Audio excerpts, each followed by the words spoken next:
నమస్కారం. PS news morning bulletin కు స్వాగతం. రోజులోని తొలి ప్రధానాంశాలు మీకోసం. ఇండోనేషియాలో మోదీకి రామాయణ ప్రదర్శనతో ఘన స్వాగతం. వాయాంగ్ కులిత్ కళతో భారత్ సంస్కృతికి ఇండోనేషియా గౌరవం. మోదీ పర్యటనలో రామాయణ గాథ ప్రత్యేక ఆకర్షణ. భారత్ ఇండోనేషియా సాంస్కృతిక బంధానికి కొత్త ఊపు.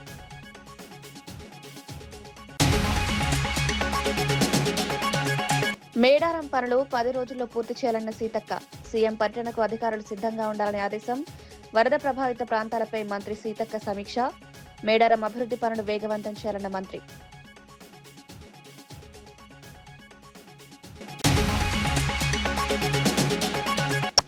సాయికృష్ణ తల్లికి 20 లక్షల సాయం అందించిన అంబటి. బాధిత కుటుంబానికి వైసీపీ అండగా. సాయికృష్ణ కేసులో న్యాయం చేయాలని డిమాండ్. విజయలక్ష్మికి వైసీపీ నేతల ఆర్థిక సహాయం.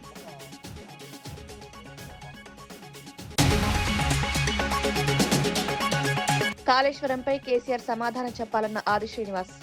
ప్రాజెక్టు ఖర్చులపై నిలదీత. కాళేశ్వరం వాస్తవాలకు ప్రజలు చెప్పాలన్న ఆది శ్రీనివాస్. అసెంబ్లీలో వివరణ ఇవ్వాలని సవాల్.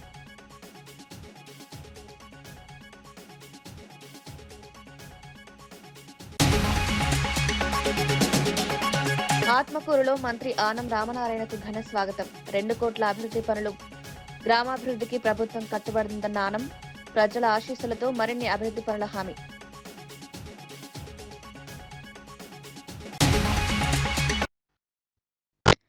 ప్రధానమంత్రి నరేంద్ర మోదీ ఇండోనేషియా పర్యటన సందర్భంగా అక్కడి ప్రభుత్వం భారతీయ సంస్కృతికి ప్రత్యేకగా నిలిచే రామాయణ గాథ ఆధారంగా ప్రత్యేక సాంస్కృతిక ప్రదర్శన నిర్వహించింది. షాడోస్ ఆఫ్ ది ఎపిక్ పేరుతో జరిగిన ఈ కార్యక్రమంలో ఇండోనేషియాకు చెందిన ప్రసిద్ధ సాంప్రదాయ కళారూపం వాయాంగ్ కులిత్ అంటే తోలుబొమ్మలాటను ప్రదర్శించారు. సాంప్రదాయ గామెలాన్ ఆర్కెస్ట్రా సంగీతంతో సాగిన ఈ ప్రదర్శన ప్రేక్షకులను విశేషంగా ఆకట్టుకుంది. రామాయణ కథను కళాత్మకంగా ఆవిష్కరించిన ఈ ప్రదర్శన భారత్ ఇండోనేషియా మధ్య ఉన్న సాంస్కృతిక బంధానికి ప్రతీకగా నిలిచింది. ప్రధాని మోదీకి అక్కడి ప్రజలు ఘన స్వాగతం పలకగా 2 దేశాల మధ్య చారిత్రక సాంస్కృతిక సంబంధాలను మరింత బలోపేతం చేసే కార్యక్రమంగా నిలిచింది.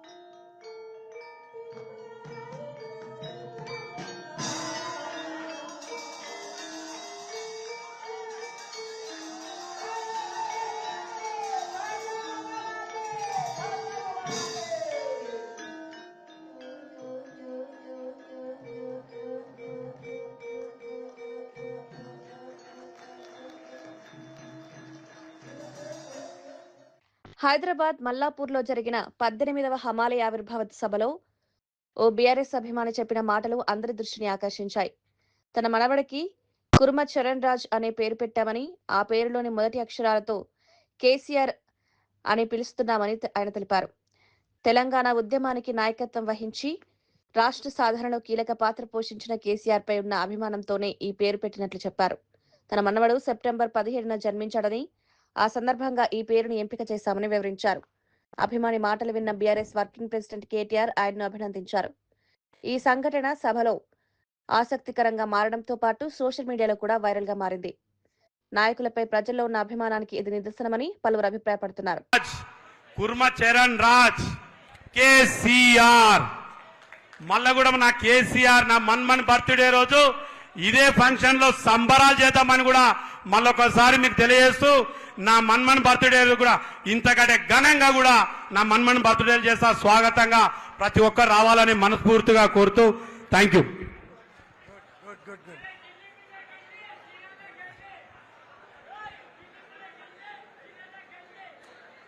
అరే అరే అరే బాబు ఇక మీరు రాబాకండి. సరే జై తెలంగాణ. గౌరవనీయులు పెద్దలు, ఈరోజు హమాలి ఆవిర్భావ దినోత్సవం 18వ ఆవిర్భావ దినోత్సవానికి అన్నా ఒక్క నిమిషం అధ్యక్షత. చేతులు అందరు సరే ఒకసారి చేతులు పైకి లేపాలన్నా. జై రామన్న, జై రామన్న, జై రామన్న.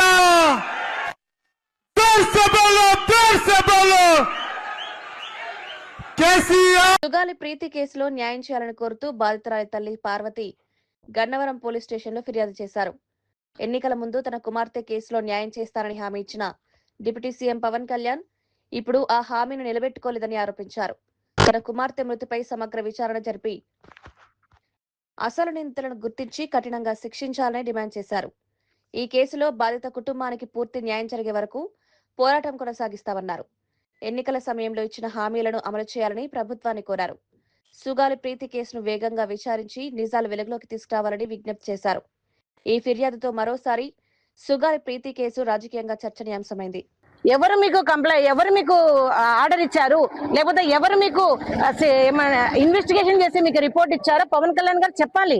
అవి ఏవి చేయకుండా చుప్పకుండా ఈ 2 సంవత్సరాల్లో ఈ 2 సంవత్సరాల్లో పవన్ కళ్యాణ్ గారు గెలిచిన తర్వాత, కూటమి ప్రభుత్వం గెలిచిన తర్వాత సుగాలి ప్రీతి కేసులో ఒక్క అడుగు కూడా ముందుకు వెళ్ళలేదు, ఒక్క ఇన్వెస్టిగేషన్ కూడా జరగలేదు.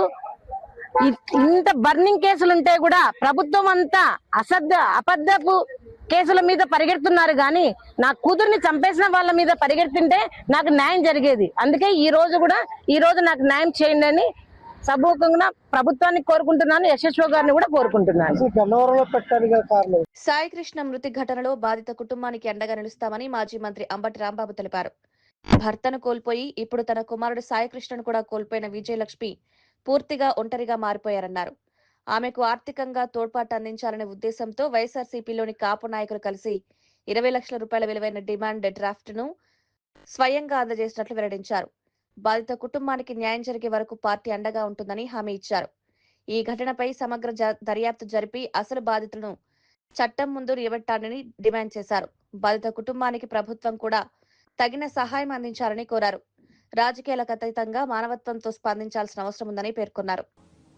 వారికి భర్త లేడు, కొడుకు కూడా చనిపోయాడు, కూతురున్న పెళ్లి చేసుకుని వెళ్ళిపోయింది, ఏకాగ్యం ఉంది. కాబట్టి ఆ తల్లికి కొంత మేరకు ఆర్థిక సహాయం చేయాలనేటువంటి ఉద్దేశంతో మేమందరూ అనుకుని ఒక 40 మంది వైఎస్ఆర్ కాంగ్రెస్ పార్టీకి చెందినటువంటి నాయకులం 50,000 రూపాయల చొప్పున కలెక్ట్ చేసి ఆమెకి ఈ రోజున ఆమె పేరుతో ఒక డీడీ తీసి ఆ డీడీని వారికి ఇచ్చి వేయడం కోసం మేము ప్రధానంగా ఈరోజు ఆమె ఉద్దేశంలో ఉందని చెప్తే అక్కడికి వచ్చి ఆ డీడీని మీ అందరి సమక్షంలో అందజేసి వెళ్తున్నాం.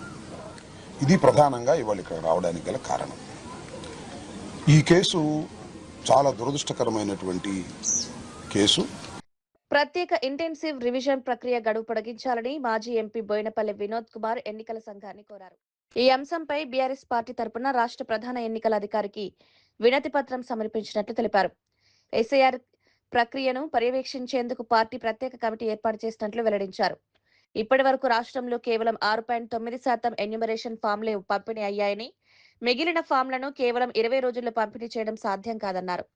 రాష్ట్ర వ్యాప్తంగా ప్రజల నుంచి వచ్చిన అనేక ఫిర్యాదులు, అభ్యంతరాలను సీఈఓ సుదర్శన్ రెడ్డికి అందించినట్టు తెలిపారు. గడువు పెంపుపై కేంద్ర ఎన్నికల సంఘానికి కూడా వినతి పత్రం అందజేస్తామని వెల్లడించారు.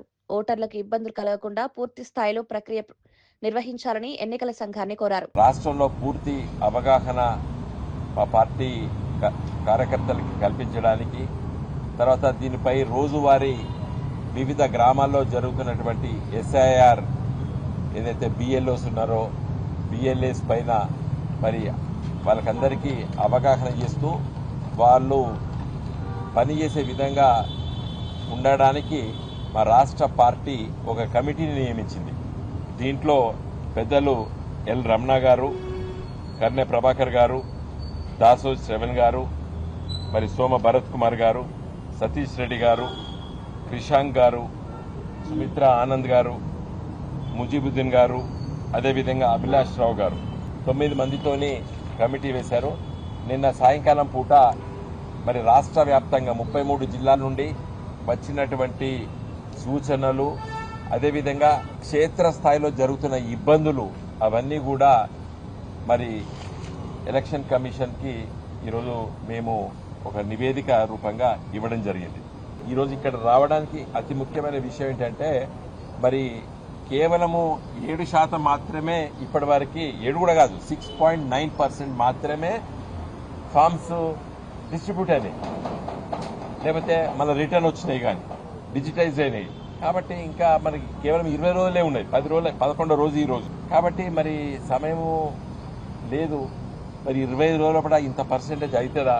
కాబట్టి ఒక నెల రోజుల సమయం కావాలని చెప్పి మేము అడగడం జరిగింది. మరి రాష్ట్రంలో మీదే ఫస్ట్ రాజకీయ పార్టీ సమయాన్ని అడిగినరు. ఎక్స్టెన్షన్ అడిగినరు. మరి అది నా చేతుల్లో లేదు అని చెప్పి చీఫ్ ఎలక్టరల్ ఆఫీసర్ గారు చెప్పడం జరిగింది. బట్ ఎలక్షన్ కమిషన్ ఆఫ్ ఇండియాకి మేము తప్పనిసరిగా మీ అభిప్రాయాన్ని, మీ కోరికను మేము నివేదిస్తామని చెప్పి కూడా వారు మాకు హామీ ఇచ్చారు. మేము ఇదే రిప్రజెంటేషను మా పార్టీ తరఫున ఢిల్లీకి కూడా మేము ఇస్తున్నాం. ఏది తెలంగాణ రాష్ట్రంలో పట ఒక నెల రోజుల సమయం కావాలని చెప్పి కూడా మేము అడుగుతున్నాం. కాళేశ్వరం ప్రాజెక్టు నిర్వహణపై మాజీ మంత్రి బీఆర్ఎస్ ఎమ్మెల్యే గంగుల కమలాకర్ కాంగ్రెస్ ప్రభుత్వంపై తీవ్ర విమర్శలు చేశారు. కాళేశ్వరం ప్రాజెక్టుపై మంత్రి ఉత్తమ్ కుమార్ రెడ్డికి కనీస అవగాహన లేదని ఆరోపించారు. మిడ్ మానేర్, లోయర్ మానేర్ డ్యాంలను నింపే సామర్థ్యం కూడా కాంగ్రెస్ ప్రభుత్వానికి లేదని విమర్శించారు. వారం రోజుల్లోగా ఈ 2 ప్రాజెక్టులను నీటితో నింపకపోతే వేలాది మంది రైతులతో కలిసి ప్రాజెక్టులను ముట్టడిస్తామని హెచ్చరించారు. రైతుల ప్రయోజనాల కోసం పెద్ద ఎత్తున ఉద్యమం చేపడతామని స్పష్టం చేశారు. సాగునీటి అవసరాలను నిర్లక్ష్యం చేస్తే రైతులకు తీవ్ర నష్టం వాటిల్లుతుందన్నారు. ప్రభుత్వం రాజకీయాలకు అతీతంగా వ్యవహరించి రైతుల ప్రయోజనాలను దృష్టిలో పెట్టుకుని వెంటనే చర్యలు తీసుకోవాలని డిమాండ్ చేశారు. మరీ ఎండాకాలంలో చాలా స్లోగా ఫ్లో ఉన్నప్పుడు టు అరెస్ట్ ద వాటర్ మనం అప్పుడు వేసుకొని కన్నెపల్లి పంప్ హౌస్ను నింపుతందుకు అప్పుడు మనం బ్యారేజ్ చేస్తాం. కానీ ఇప్పుడు నా పరిస్థితిలో నిన్న మేము పోయినప్పుడు సుమారు 1,00,000 క్యూసెక్స్ నీళ్ళు పోయినాయి. కన్నెపల్లి పంప్ హౌస్కు నీళ్ళు వస్తున్నాయి. మీరు ఆన్ చేయమంటే ఇంతవరకు దాని మీద అవగాహన లేదు. నిన్న ఉత్తమ్ కుమార్ రెడ్డి ఏమంటారంటే బ్యారేజ్ కూలిపోయింది కదా, దీనికి సంబంధం లేదని చెప్పుకుంటూ ఎన్డీఎస్ఏ ఎక్కడ కూడా సుందిళ్లను అన్నారంను నింపద్దని చెప్పి ఎక్కడ చెప్పలేదు. చెప్తే మీకు ప్రూవ్ చేయండి మీకు. సో ఇదంతా ఒకవైపు. ఈరోజు ప్రధానంగా డిమాండ్ చేస్తున్నాం. ఎల్లంపల్లిలో నీళ్ళు వచ్చినాయి. ఇప్పుడు ఎల్లంపల్లిలో ఇప్పుడు 8 నుంచి 9 టీఎంసీ నీళ్ళు ఉన్నాయి.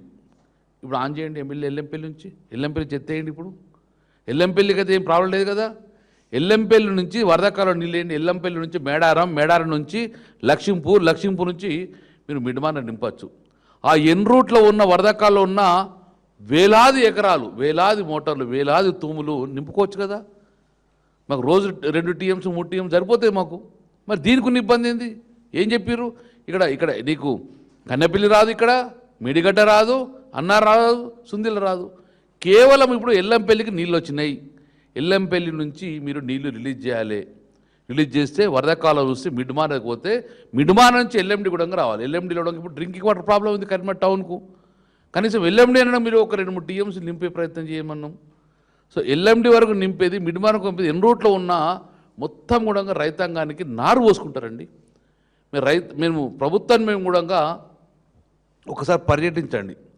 ఇప్పటి వరకు 100 గ్రామాలు నారు పోయలే. నారు పోయాలంటే ఫ్యూచర్లో నీళ్ళు వస్తాయలేవని చెప్పి ఒక నమ్మకం కలిగియాలి. అందుకే ఇప్పుడు ఎల్లంపల్లి నీళ్ళు ఇస్తామని చెప్పి ప్రభుత్వం ప్రకటన చేయండి. మేము వదిలేదు. మేము డెఫినెట్గా మళ్ళీ పోతాం, మళ్ళీ పాదయాత్ర చేస్తాం.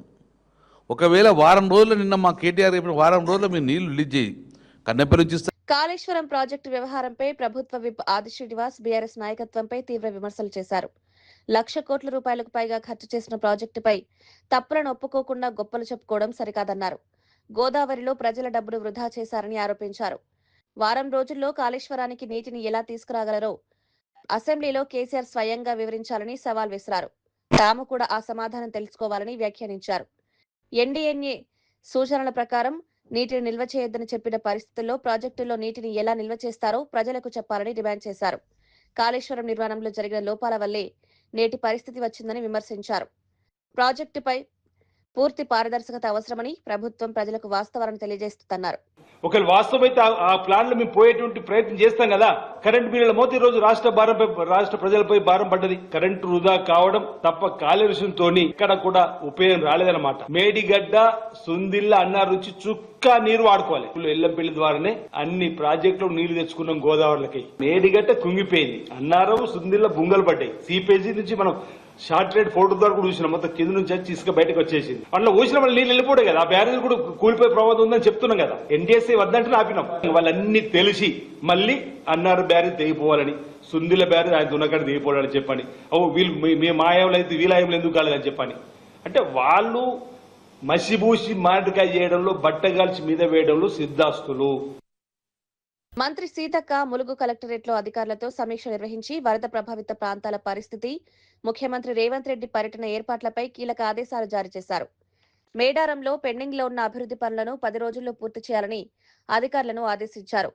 త్వరలోనే ముఖ్యమంత్రి రేవంత్ రెడ్డి మేడారం, ములుగు జిల్లాల్లో పర్యటించి అభివృద్ధి పనులను పరిశీలించనున్నట్లు తెలిపారు. ఈ సందర్భంగా కలెక్టరేట్ భవనం, మెడికల్ కళాశాల, నర్సింగ్ కళాశాల, కేంద్రీయ విద్యాలయం సహా పలు అభివృద్ధి పనులకు శంకుస్థాపనలు చేశారు. ప్రారంభోత్సవాలు జరగనున్నాయని వెల్లడించారు. వనదేవతల ఆలయ పరిసర ప్రాంతాలను మరింత అభివృద్ధి చేయాలని సూచించారు. వరద ప్రభావిత ప్రాంతాల్లో ప్రజలకు ఎలాంటి ఇబ్బంది కలగకుండా అధికారులు అప్రమత్తంగా ఉండాలని ఆదేశించారు.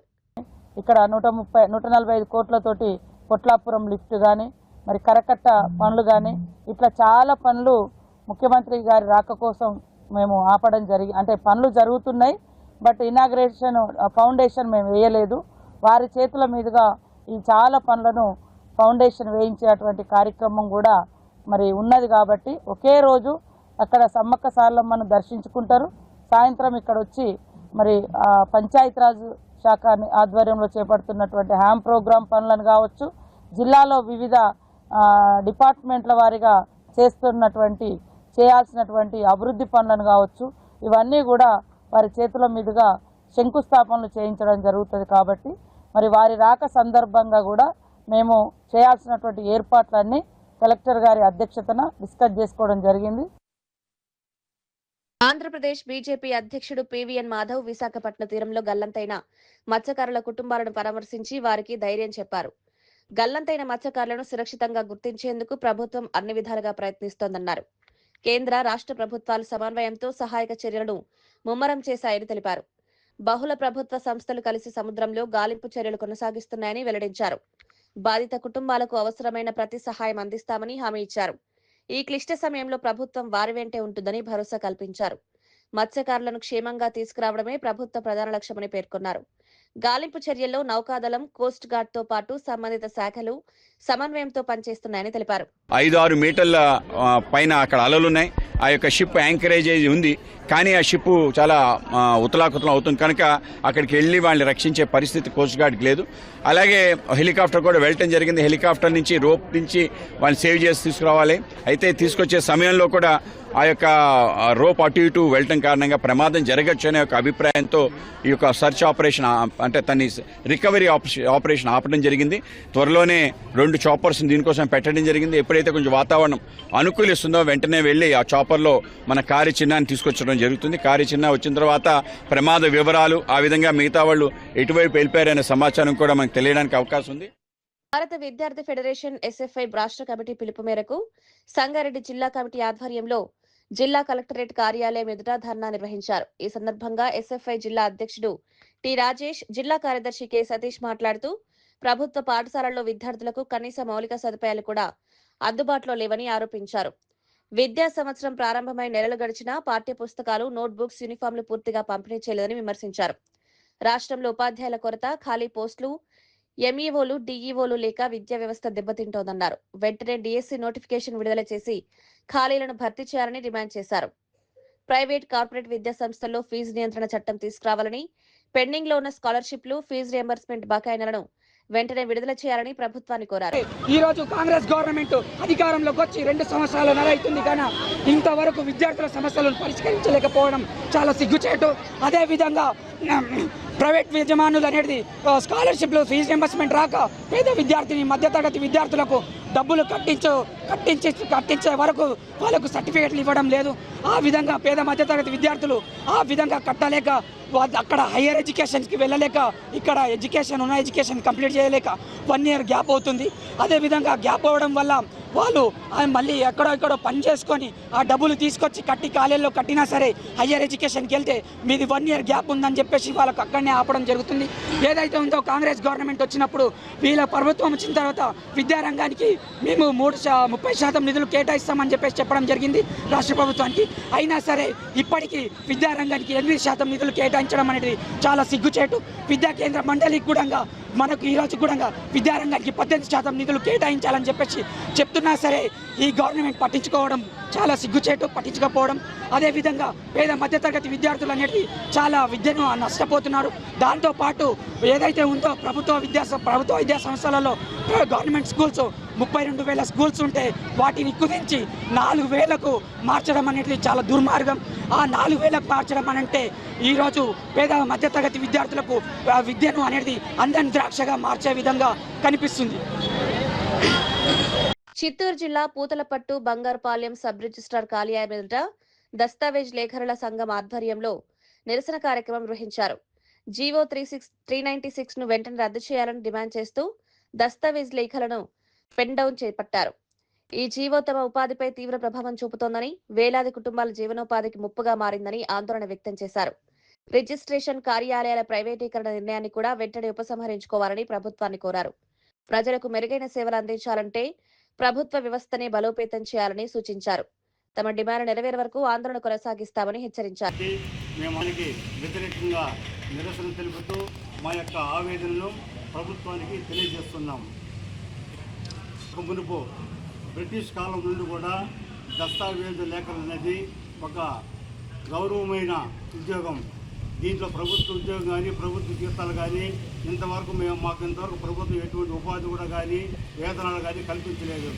మేము స్వతంత్ర జీవనం చేస్తూ ప్రభుత్వం యొక్క ఆస్తులను పెంపొందించేదానికి రీసెర్చ్ కార్యాలయాలు పనిచేస్తూ మేము ప్రభుత్వానికి ఆదాయం తెచ్చిపెడుతున్నాం. మాకు ప్రభుత్వం ఎలాంటి భరణము కానీ తర్వాత ఉపాధి కానీ కల్పించడం లేదు. చాలామంది రాష్ట్రంలో వేలాది మంది నిరుద్యోగులు ఈ దస్తావేజుల లేఖల యొక్క వృత్తిని నేర్చుకుని వారు యొక్క కుటుంబాలను జీవనం చేస్తున్నారు. కాబట్టి ప్రభుత్వము ఇప్పుడు ఇదివరకే గత ప్రభుత్వం కాదు, అంతకుముందు ప్రభుత్వం ఉన్నప్పుడు కూడా 2016లో ఈ ప్రైవేటీకరణకు ఆనాటి ప్రభుత్వం జీవో తెచ్చింది. కానీ రాష్ట్ర వ్యాప్తంగా దస్తావేజుల లేఖలందరూ ఉద్యమాలు చేపట్టడంతో ఆ యొక్క విషయాన్ని కూడా విరమించుకున్నారు. మళ్ళీ ఇప్పుడు తెరపైకి ఈ యొక్క జీవో నెంబర్ 396ని తెరపైకి తెస్తూ అన్ని ప్రభుత్వ కార్యాలయాలను ప్రైవేటు వారికి అప్పగించి వారి ద్వారా రిజిస్ట్రేషన్ కార్యకలాపాలు చేయడానికి కూడుకున్నది. కాబట్టి వేలాది మంది దస్తావేజుల లేఖల్లో యొక్క జీవనము దీనివలన ఆగిపోతుంది. వారి యొక్క నెల్లూరు జిల్లా ఆత్మకూరు మండలం చెర్లోయడవల్లి గ్రామంలో రాష్ట్ర దేవాదాయ శాఖ మంత్రి ఆరం రామనారాయణ రెడ్డికి ప్రజలు అపూర్వ స్వాగతం పలికారు. చుట్టుపక్కల గ్రామాల నుంచి వేలాదిగా తరలివచ్చిన ప్రజలు జేజేలు నినాదాలతో మంత్రిని ఆహ్వానించారు. మహిళలు, యువత, విద్యార్థులు, రైతులు భారీ సంఖ్యలో పాల్గొనడంతో గ్రామం జనసంద్రంగా మారింది. అడుగడుగునా పూల వర్షం, హారతులు, మంగళ వాయిద్యాల నడుమ మంత్రి గ్రామంలోకి ప్రవేశించారు. అభిమానుల అభివాదాలను స్వీకరిస్తూ అందరికీ కృతజ్ఞతలు తెలిపారు. అనంతరం సుమారు 2 కోట్ల రూపాయల వ్యయంతో పూర్తయిన అభివృద్ధి పనులను ప్రారంభించారు. నూతన జెడ్పీ హైస్కూల్ భవనం, సీసీ రోడ్లు, పశువుల షెడ్లను ప్రజలకు అంకితం చేశారు. శ్రీ కోదండ రామస్వామి ఆలయ అభివృద్ధి కార్యక్రమాల్లో పాల్గొన్నారు. గ్రామాభివృద్ధి, మౌలిక సదుపాయాల కల్పనకు ప్రభుత్వం కట్టుబడి ఉందని మంత్రి పేర్కొన్నారు. ఇండోనేషియాలో మోదీకి రామాయణ ప్రదర్శనతో ఘన స్వాగతం. వాయాంగ్ కులిత్ కళతో భారత్ సంస్కృతికి ఇండోనేషియా గౌరవం. మోదీ పర్యటనలో రామాయణ గాథ ప్రత్యేక ఆకర్షణ. భారత్ ఇండోనేషియా సాంస్కృతిక బంధానికి కొత్త ఊపు.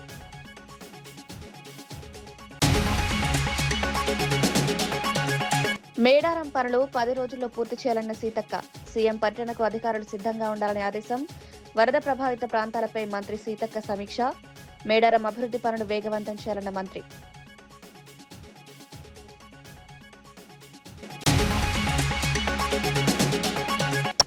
సాయికృష్ణ తల్లికి 20 లక్షల సాయం అందించిన అంబటి. బాధిత కుటుంబానికి వైసీపీ అండగా. సాయికృష్ణ కేసులో న్యాయం చేయాలని డిమాండ్. విజయలక్ష్మికి వైసీపీ నేతల ఆర్థిక సహాయం.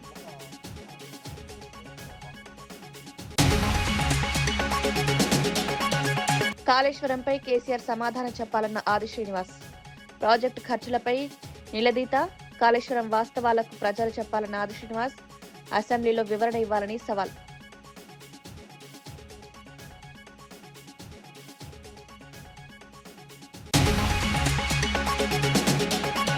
ఆత్మకూరులో మంత్రి ఆనం రామనారాయణకు ఘన స్వాగతం. 2 కోట్ల అభివృద్ధి పనులు. గ్రామాభివృద్ధికి ప్రభుత్వం కట్టుబడిందన్న ఆనం. ప్రజల ఆశీస్సులతో మరిన్ని అభివృద్ధి పనుల హామీ.